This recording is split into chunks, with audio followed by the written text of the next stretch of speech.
Hello, everybody. Thank you for being here with me today. When it comes to the Beatles Let It Be album, I really do have a soft spot in my heart for it. When I was a kid, about 12 or 13 years old, and I first got the album, I would listen to it over and over and over again. I just loved it. I loved all the songs. I loved the feel of the album. I loved all that studio chatter. I mean, the whole album begins with a jokey John Lennon. And we have that famous John Lennon quote about them passing their audition. We should love it just for that.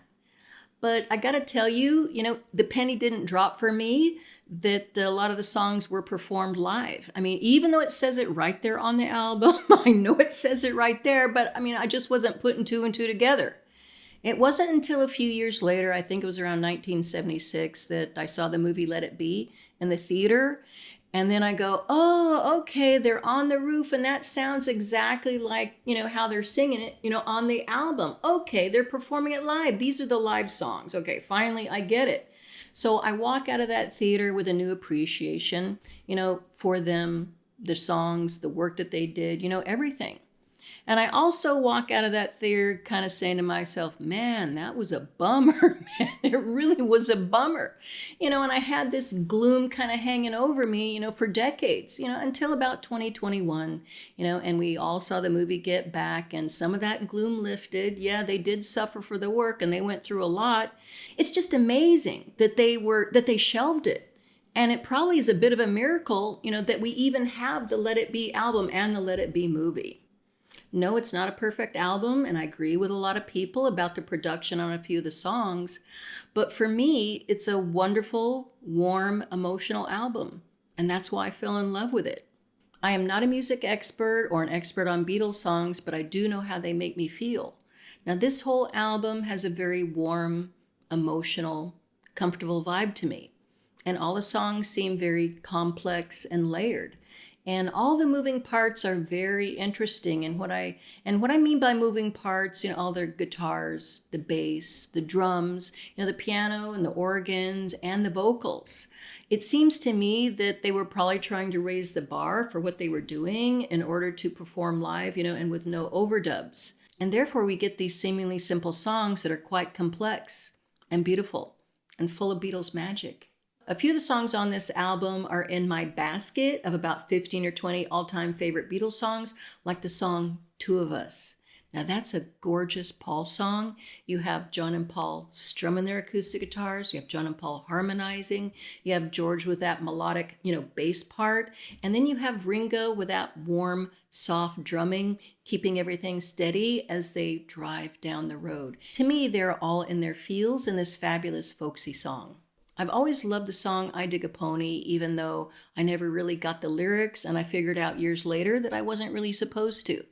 I just love how the song feels. It has this bluesy feel to it here and there. It's very emotional. John's having a lot of fun, and his vocals on this song are they're just brilliant. John's amazing on this. Because... I'm gonna take a minute here and say the word Ringo. Ringo's drumming throughout the entire album is absolutely magnificent. Yeah, he's taking direction from them and he says, yeah, I'll do it that way. But before you know it, it's all Ringo and he gives them something better than they asked for. Unlike Dig a Pony, the lyrics of Across the Universe are not confusing to me. It is one of John's best, in my opinion, and I think John had the same opinion. I think he felt the same way. He felt it was one of his best too. I love how John develops the imagery and he takes us on this psychedelic tour of the universe, or maybe we're just touring his imagination here. But it really could do maybe with a little bit better production or maybe a little bit better arrangement. I don't know. But even then, it's still a masterpiece in my opinion. I mean, mine has that bluesy feel too that I love, and this one I do like the production on. Dig It is just them jamming together, John riffing, them having fun together. It is bluesy, and to me, it's them kind of trying to get a little bit tighter together as a band and at the same time loosening up, getting ready for the live performance. I like it. Let It Be is one of my all-time favorite Beatles songs, and I have it in my basket. Now, it's not bluesy, but I love how it slowly builds into this rock anthem, and George's guitar solo, I think it's one of his best, and it lifts the whole song into the stratosphere. And then Paul takes it around the world over and over again with his vocals. It's beautiful. Maggie Mae is another snippet of a song that I think is just fine and adds to the whole character of the album, sort of like halfway between an actual song and studio chatter. It's skiffly, kind of folksy. I've Got a Feeling is all kinds of Beatles magic. You have a great Paul song, a John bit, meshed together, perfectly backed up by George's brilliant guitar work and Ringo's drumming that matches and punctuates the emotional ups and downs of the song. The vocals are top tier, and Billy gives it the perfect lift. It's got that happy, bluesy feel too. I absolutely love One After 909. It's a great early Beatles song with so many moving parts that keeps it grooving down the road. Billy Preston really adds so much to this song. John and Paul having a great time singing it, and I think they're all having a blast playing it. I'm having a blast listening to it. When it comes to the song The Long and Winding Road, I have to admit I never really liked this song. And it has to do with, the orchestration, and the chorus or the choir on it. I never really did like, the production on it. It was just too much for me. I didn't really understand until years later that Paul kind of hated what Phil Spector did to it too. And then it was many more years later that I finally, heard the song for real. I'm watching Paul playing it live on TV, and it's just him and the piano with a little bit of backing. And then finally, I'm hearing the song. And finally, I do love the song. I do not, I still don't love the one on Let It Be, but I do have an appreciation for it. The one thing I do like about that song is Paul at the end of it saying, yeah, yeah, yeah, yeah. I've always loved George's For You Blue. It's very bluesy and folksy. And are you keeping track of all the bluesy and folksy songs on this album? I mean, it's so simple, but so well performed. It's a very sweet song, great George vocals. And John, he's having a wonderful time with that Hawaiian slide guitar. And there's Paul on that tacky piano. John and Paul, they're trading off solos. And it's a song where they all shine. And it's obvious that they loved working on this one.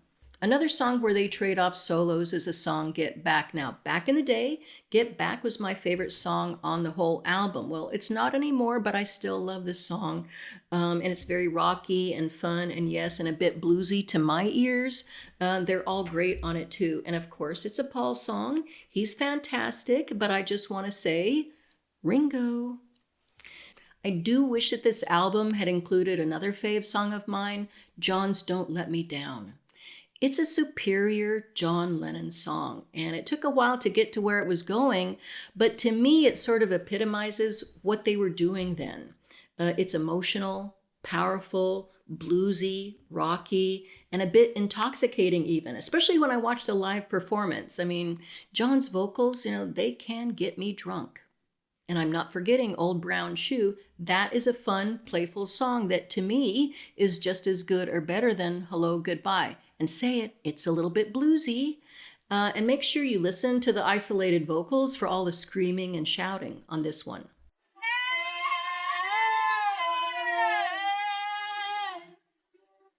I mean, what were they thinking leaving off these two songs? I kind of think that after having worked on the songs so much and having gotten good at them, they probably really enjoyed performing the songs and playing together. Maybe they did get back to their roots on this album, sort of like the 1969 Beatles with an early Beatles vibe. And maybe that's what I love so much about the album. It's all that Beatles magic. And then they go ahead and they shelve it. No, not a perfect album, but in my opinion, so much better than most people think. Do you agree, disagree? There's so many great songs on this album, so much laid back warmth and charm and good vibes, fun and joy sprinkled all over it with a generous helping of genius and Beatles magic. And for me, a lot of good memories. Thank you so much for being here with me today. I really and truly appreciate it. And until next time, peace and love one another. Take care. Beatles is Beatles, Beatle, Beatle, Beatle, Beatle. In the end, it's like, oh, sod off with the Beatles, you know.